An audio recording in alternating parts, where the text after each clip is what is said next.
प्रश्न, max weber के अनुसार नौकरशाही की सीमाएं बताइए। उत्तर, नौकरशाही की आवश्यकता और महत्व पर जोर देते हुए वेबर इस तथ्य के प्रति सचेत थे कि नौकरशाही के पास शक्ति संचय की अंतर्निहित प्रवृत्ति होती है। अल्बो ने भी कहा कि इसी मामले के कारण वेबर ने विशेष तौर से नौकरशाही और सामान्यतः सत्ता की प्रणाली के क्षेत्र को सीमित करने के लिए अनेक व्यवस्थाओं पर विचार किया। ये तरीके 5 वर्गों के अंतर्गत आते हैं।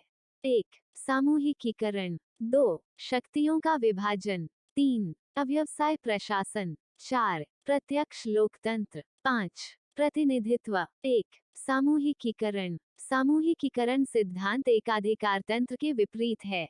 वेबर कहते हैं कि एकाधिकार तंत्र नौकरशाही में प्रत्येक पदसोपान स्तर पर केवल एक व्यक्ति ही होता है, परंतु जैसे ही निर्णय निर्माण में एक से ज्यादा लोग शामिल होते हैं, वैसे ही सामूहिकीकरण के सिद्धांत का प्रारंभ हो जाता है।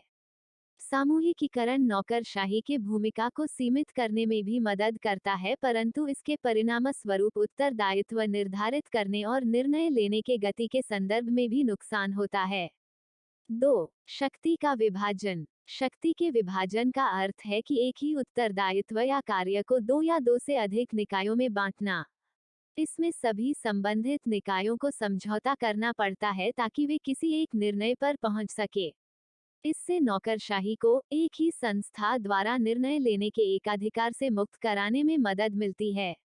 हालांकि ऐसी व्यवस्था अस्थिर ही होती है।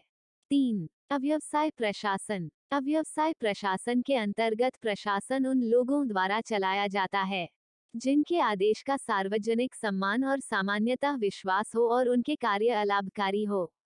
परंतु इस व्यवस्था में पेशेवर और विशेषज्ञों की विशेषज्ञता का भी अभाव था, जो कि आधुनिक समाज की आवश्यकता है। 4. प्रत्यक्ष लोकतंत्र। प्रत्यक्ष लोकतंत्र भी नौकरशाही की शक्ति को सीमित करता है।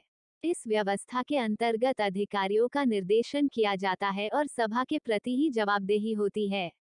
इसके कई रूप हो सकते हैं, जैसे कुछ समय के लिए कार्यालय में बहाली, लॉटरी से चुनाव और वापस बुलाने की संभावना। परंतु यह व्यवस्था स्थानीय प्रशासन या छोटे संगठनों के मामलों में ही सफल हो सकती है। 5. प्रतिनिधित्व। लोगों के निर्वाचित प्रतिनिधि नौकरशाही के प्राधिकार को साझा करते हैं, जो कि नौकरशाही की शक्ति को नियंत्रित या सीमित करने में मदद करता है।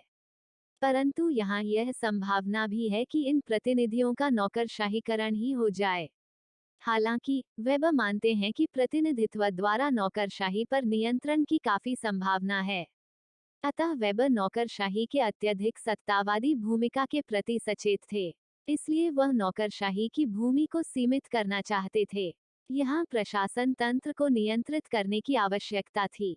प्रस्तुति समापन। आपका धन्यवाद। Disclaimer. This notes has been made after a lot of research, yet the accuracy of the answers may vary. The author assumes no responsibility or liability for any errors or omissions in the content of this notes.